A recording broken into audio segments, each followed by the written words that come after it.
Hi hello ನಮಸ್ಕಾರ. Net ಇನ್ಫೋಗೆ ಸ್ವಾಗತ. ನಾನು ನಿತಿನ್ ಶೆಟ್ಟಿ. ನೀವಿನ್ನು ಕೂಡ ಈ ಒಂದು ಚಾನಲ್ ಅನ್ನ ಸಬ್ಸ್ಕ್ರೈಬ್ ಮಾಡ್ಕೊಂಡಿಲ್ಲ ಅಂದ್ರೆ ಪ್ಲೀಸ್ ಸಬ್ಸ್ಕ್ರೈಬ್ ಮಾಡ್ಕೊಳ್ಳಿ.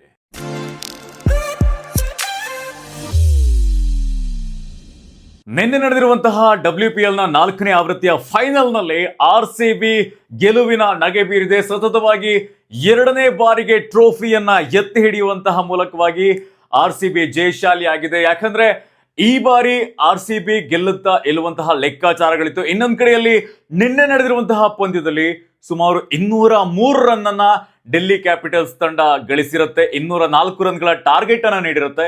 ಇಷ್ಟು ದೊಡ್ಡ ಮೊತ್ತ ಫೈನಲ್ ನಲ್ಲಿ ಚೇಸ್ ಮಾಡೋದಕ್ಕೆ ಸಾಧ್ಯ ಆಗುತ್ತಾ ಅನ್ನುವಂತಹ ಲೆಕ್ಕಾಚಾರಗಳಿತ್ತು. ಆದ್ರೆ ಅದೆಲ್ಲವನ್ನು ಕೂಡ RCB ಮಹಿಳಾ ಮಣಿಗಳು ಉಲ್ಟಾ ಮಾಡಿ ಹಾಕಿದ್ದಾರೆ. ಯಾಕಂದ್ರೆ ಅದ್ಭುತವಾದಂತಹ ಬ್ಯಾಟಿಂಗ್ ಪ್ರದರ್ಶನವನ್ನ ನೀಡಿರುವಂತದ್ದು. ಎಸ್ಪೆಷಲಿ ಸ್ಮೃತಿ ಮಂದನ ಕ್ಯಾಪ್ಟನ್ ಆಟ ಆಡಿದ್ದಾರೆ. ಅವರ ಜೀವನದಲ್ಲಿ ಏನೇ ಆಗಿದ್ರು ಕೂಡ ಅವರು ಈ ಒಂದು ಫೈನಲ್ ಪಂದ್ಯದಲ್ಲಿ ತನ್ನ ತಲೆಯಲ್ಲಿ ವಿನ್ ಆಗಬೇಕು ಅನ್ನುವಂತಹ ಲೆಕ್ಕಾಚಾರ ಇಟ್ಕೊಂಡು ಬಂದು ಆಡಿದ್ರು. ಅದೇ ರೀತಿಯಾದಂತಹ ಪರ್ಫಾರ್ಮೆನ್ಸ್ ಅನ್ನ ನೀಡಿದ್ದಾರೆ. ಜಾರ್ಜಿಯಾ ವಾಲ್ ಕೂಡ ಅಷ್ಟೇ ಉತ್ತಮವಾದಂತಹ ಪರ್ಫಾರ್ಮೆನ್ಸ್ ಅನ್ನ ಕೊಟ್ಟಿದ್ದಾರೆ. ಅವರು ಕೂಡ ಸಂಘಟಿತ ಆಟವನ್ನ ಆಡಿರೋಕ್ಕೋಸ್ಕರನೇ ಇವತ್ತು ನಾವು ಟ್ರೋಫಿಯನ್ನ ಎತ್ತಿ ಹಿಡಿದಿದ್ದೇವೆ. 2ನೇ ಓವರ್ ನಲ್ಲೇನೆ ಗ್ರೇಸ್ ಹ್ಯಾರಿಸ್ ವಿಕೆಟ್ ಹೋಗುತ್ತೆ. ಆಗ RCBಗೆ ಒಂದ್ ರೀತಿಯಲ್ಲಿ ಭಯ ಸ್ಟಾರ್ಟ್ ಆಗುತ್ತೆ. ಸ್ಟಾರ್ಟಿಂಗ್ ಅಲ್ಲೇ ವಿಕೆಟ್ ಹೋಯ್ತಲ್ಲ ಅಂತ. ಆಗ ಒಂದಾಗೋದು ಸ್ಮೃತಿ ಮಂದನ ಹಾಗೇನೆ ಜಾರ್ಜಿಯಾ ವಾಲ್. ಇವರಿಬ್ರು ಕೂಡ ಒಳ್ಳೆಯ ಜೊತೆ ಆಟ ಆಡ್ತಾರೆ. 165 ರನ್ಗಳ ಜೊತೆ ಆಟ ಆಡ್ತಾರೆ. ಇವರೇನೆ ಮ್ಯಾಚ್ ನ ಚೇಂಜ್ ಓವರ್ ಮಾಡುವಂಥದ್ದು. ಎಸ್ಪೆಷಲಿ ಸ್ಮೃತಿ Mandhana just 38 ಬಾಲ್ಗೆ 82 run ಬಾರಿಸ್ತಾರೆ. Georgia wall 54 ಎಸೆತದಲ್ಲಿ 79 ರನ್ ಅನ್ನ ಬಾರಿಸ್ತಾರೆ. ಈ ಮೂಲಕವಾಗಿ 165 ರನ್ಗಳ ಪಾರ್ಟ್ನರ್ಶಿಪ್ ಇವರದ್ದು. ಇವರೇನೆ ಪಂದ್ಯದ ಗತಿಯನ್ನ ಬದಲಾಯಿಸ್ತಾರೆ. ಇನ್ನು ಮೊದಲ ಇನ್ನಿಂಗ್ಸ್ಗೆ ಹೋಗಿದ್ರೆ ಡೆಲ್ಲಿ ಕ್ಯಾಪಿಟಲ್ಸ್ ಉತ್ತಮ ಬ್ಯಾಟಿಂಗ್ ಅನ್ನ ಪ್ರದರ್ಶನ ಮಾಡುತ್ತೆ. ಯಾಕಂದ್ರೆ ಅಲ್ಲಿ ಆಡಿದಂತಹ 5 ಪ್ಲೇಯರ್ಸ್ಗಳು ಕೂಡ ಸತತವಾಗಿ ಒಳ್ಳೆಯ ಬ್ಯಾಟಿಂಗ್ ಅನ್ನ ಮಾಡಿರ್ತಾರೆ. Lizelle 37 run, Shafali Verma 20 run, Laura Wolvaardt 44 run, Jemimah Rodrigues 57 run. Captaincy performance ಅಂತ ಹೇಳಿದ್ರು ಕೂಡ ತಪ್ಪಾಗ್ಲಿಕ್ಕಿಲ್ಲ. ಅದರಲ್ಲಿ 8 ಬೌಂಡರೀಸ್ ಇದೆ. ಇನ್ನು ಚಿನೆಲ್ ಹೆನ್ರಿ ಕೂಡ 35 ರನ್ ಬಾರಿಸಿರ್ತಾರೆ. 204 ರನ್ಗಳ ಟಾರ್ಗೆಟ್. ಇದು ತುಂಬಾನೇ ಡಿಫಿಕಲ್ಟ್ ಟಾರ್ಗೆಟ್ ಆಗಿತ್ತು. ನಾವು ಅನ್ಕೊಂಡಿದ್ವಿ ಸುಮಾರು 180 ರನ್ 190 ರನ್ ಟಾರ್ಗೆಟ್ ಇದ್ರೆ ಈಸಿಯಾಗಿ ಹೊಡಿತಾರೆ ಅಂತ. ಬಟ್ ಆದ್ರೆ ಡೆಲ್ಲಿ ಕ್ಯಾಪಿಟಲ್ಸ್ ತಂಡ ಒಳ್ಳೆಯ ಬ್ಯಾಟಿಂಗ್ ಪ್ರದರ್ಶನವನ್ನ ನೀಡುತ್ತೆ. 204 ರನ್ಗಳ ಟಾರ್ಗೆಟ್ ಅನ್ನ ನೀಡುತ್ತೆ. ಆದ್ರೆ RCB ಬ್ಯಾಟಿಂಗ್ ಲೈನ್ ಅಪ್ ತುಂಬಾನೇ ಚೆನ್ನಾಗಿತ್ತು. ಅದೇ ರೀತಿಯಾಗಿ ಬ್ಯಾಟಿಂಗ್ ಮಾಡಿದ್ರು. ಫಸ್ಟ್ಗೆ ವಿಕೆಟ್ ಹೋದ್ರೂ ಪರವಾಗಿಲ್ಲ, ನಾವು ಆಡ್ತೀವಿ ಅನ್ನುವಂತಹ ಛಲದಲ್ಲಿ ಆಡ್ತಾರೆ. 204 ರನ್ಗಳ ಟಾರ್ಗೆಟ್ ಅನ್ನ ಈಸಿಯಾಗಿ ಚೇಸ್ ಮಾಡ್ತಾರೆ.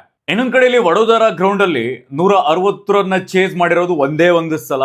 ಅದಾದ್ಮೇಲೆ ಇದೇ ಫಸ್ಟ್ ಟೈಮ್ 204 ರನ್ಗಳ ಟಾರ್ಗೆಟ್ ಅನ್ನ ಚೇಸ್ ಮಾಡಿರೋದು. ಇನ್ನೊಂದ್ ಕಡೆಯಲ್ಲಿ ಈ ಒಂದು ಗ್ರೌಂಡ್ ನಲ್ಲಿ ಸ್ವಲ್ಪ ಮಟ್ಟಿಗೆ ಡ್ಯೂ ಫ್ಯಾಕ್ಟರ್ ಇತ್ತು. ಇದು ಸೆಕೆಂಡ್ ಬ್ಯಾಟಿಂಗ್ಗೆ ಸ್ವಲ್ಪ ರೀತಿಯಲ್ಲಿ ಹೆಲ್ಪ್ ಮಾಡುತ್ತೆ. ಯಾಕಂದ್ರೆ ಸರಿಯಾಗಿ ಬೌಲರ್ಸ್ಗೆ ಗ್ರಿಪ್ ಸಿಗಲ್ಲ, ಫೀಲ್ಡಿಂಗ್ ಮಾಡೋದಕ್ಕೂ ಕೂಡ ಕಷ್ಟ ಆಗುತ್ತೆ.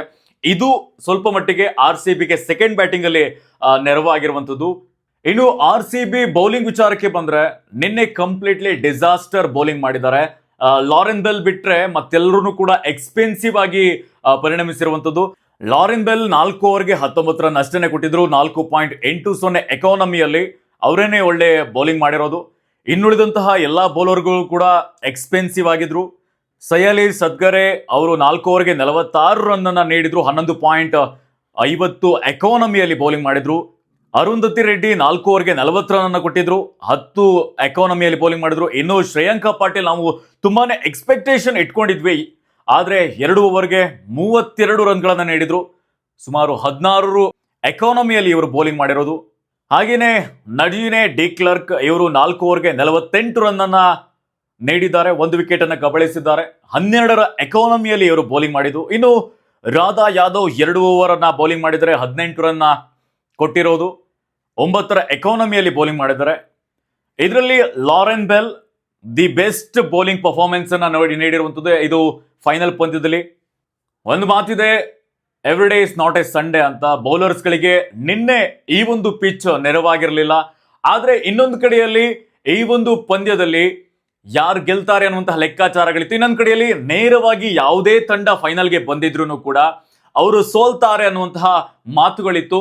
ಯಾಕಂದ್ರೆ ಪ್ರತಿ ಬಾರಿನೂ ಡೆಲ್ಲಿ ಕ್ಯಾಪಿಟಲ್ಸ್ ನೇರವಾಗಿ ಫೈನಲ್ಗೆ ಬರ್ತಾ ಇತ್ತು. ತದನಂತರದಲ್ಲಿ ಎಲಿಮಿನೇಟರ್ ಪಂದ್ಯದಲ್ಲಿ ಇನ್ನೊಂದು ಟೀಮ್ ಬಂದಂತಹ ತಂಡ ತಂಡ ಫೈನಲ್ ನಲ್ಲಿ ಗೆಲ್ತಾ ಇತ್ತು. ಆ ಒಂದು ಹಿಸ್ಟರಿನ ಉಲ್ಟಾ ಮಾಡುವಂತ ಕೆಲಸವನ್ನ RCB ತಂಡ ಮಾಡಿದೆ. ನೇರವಾಗಿ ಲೀಗ್ ಹಂತದ ಪಂದ್ಯಗಳನ್ನ ಗೆದ್ದು ಫೈನಲ್ಗೆ ಬಂದು ತದನಂತರದಲ್ಲಿ ಕಪ್ ಅನ್ನ ಎತ್ತಿ ಹಿಡಿದಿದೆ. ಇನ್ನೊಂದು ವಿಚಾರ ಅಂದ್ರೆ RCB ಫ್ರಾಂಚೈಸಿಗೆ ಈ ಬಾರಿ ಹ್ಯಾಟ್ರಿಕ್ ಗೆಲುವು. 2024ರಲ್ಲಿ ವುಮೆನ್ಸ್ ಪ್ರೀಮಿಯರ್ ಲೀಗ್ ಅನ್ನ ಮಹಿಳಾ ಮಣಿಗಳು ಗೆಲ್ತಾರೆ. ತದನಂತರದಲ್ಲಿ 2025ರಲ್ಲಿ ಪುರುಷರ ತಂಡನೂ ಕೂಡ ಟ್ರೋಫಿಯನ್ನ ಎತ್ತಿ ಹಿಡಿದಿದೆ. ತದನಂತರದಲ್ಲಿ ಈಗ 2026ರಲ್ಲೂ ಕೂಡ WPL ನಮ್ಮದೇ ಆಗಿರುವಂಥದ್ದು. ಹೀಗಾಗಿ ಈ ಒಂದು RCB ಫ್ರಾಂಚೈಸಿಗೆ ಹ್ಯಾಟ್ರಿಕ್ ಗೆಲುವು ಅಂತ ಹೇಳಿದ್ರು ಕೂಡ ತಪ್ಪಾಗ್ಲಿಕ್ಕಿಲ್ಲ. ಇನ್ನು ಕೊನೆ ಓವರ್ನಲ್ಲಿ 10 ರನ್ ಬೇಕಿರುತ್ತೆ. ಆಗ ರಾಧಾ ಯಾದವ್ ಅವರು ಉತ್ತಮ ಬ್ಯಾಟಿಂಗ್ ಅನ್ನ ಮಾಡ್ತಾರೆ, 4 ಬಾರಿಸ್ತಾರೆ. ಆ ಸಂದರ್ಭದಲ್ಲಿ ಹಿಟ್ ವಿಕೆಟ್ ಆಗಿದೆ ಅನ್ನುವಂತಹ ಗಾಸಿಪ್ಗಳು ಕೂಡ ಹುಟ್ಟುಕೊಂಡಿತ್ತು. ಆದ್ರೆ ಅದು ಆಕ್ಚುಲ್ ಆಗಿ ವಿಕೆಟ್ ಕೀಪರ್ ಆಗಿರುವಂತಹ ಲಿಜೆಲ್ಲಿ ಅವರ ಒಂದು ಗ್ಲೌಸ್ ತಗಲಿರುತ್ತೆ. ಹೀಗಾಗಿ ಅಲ್ಲಿ ಹಿಟ್ ವಿಕೆಟ್ ಆಗಿದೆ ಅನ್ನೋ ತರ ಕಾಣಿಸುತ್ತೆ, ಬೇಲ್ಸ್ ಬಿದ್ದಿರುತ್ತೆ. But it's not a hit wicket, ಅದು ಲಿಜೆಲ್ಲಿ ಅವರ ಕೈಯಿಂದ ಬೇಲ್ಸ್ ಚೆಲ್ಲಿರುವಂಥದ್ದು.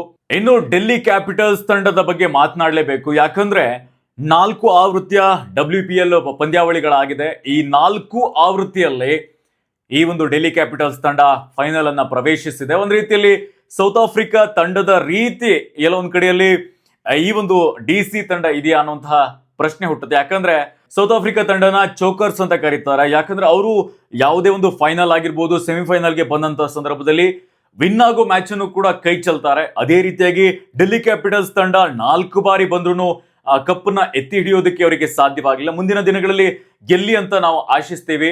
ಇನ್ನೊಂದು ಕಡೆಯಲ್ಲಿ ವಿರಾಟ್ ಕೊಹ್ಲಿ ಅವರು ಕೂಡ RCB ಗೆಲುವನ್ನ ಸಂಭ್ರಮಿಸಿದ್ದಾರೆ. ಅವರು ಕೂಡ ಪೋಸ್ಟ್ ನ ಹಾಕಿರುವಂತದ್ದು WPL ಗೆದ್ದಿರುವಂತಹ ಮಹಿಳಾ ಮಣಿಯರ ಫೋಟೋ ಹಾಕಿ. ಇದು ನಮ್ಮ RCBಯ ಗೆಲುವು. ಇದೇ ಮಾರ್ಚ್ ನಲ್ಲಿ ಮತ್ತೆ IPL ಪ್ರಾರಂಭವಾಗುತ್ತೆ. ಅದರಲ್ಲೂ ಕೂಡ ಪುರುಷರು IPL ಟ್ರೋಫಿಯನ್ನ ಎತ್ತಿ ಹಿಡೀಲಿ ಅಂತ ನಾವು ಹಾರೈಸೋಣ. RCB for ever. ವಿಡಿಯೋ ಇಷ್ಟ ಆದ್ರೆ ಪ್ಲೀಸ್ ಶೇರ್, ಲೈಕ್, ಸಬ್ಸ್ಕ್ರೈಬ್ ಮಾಡಿ.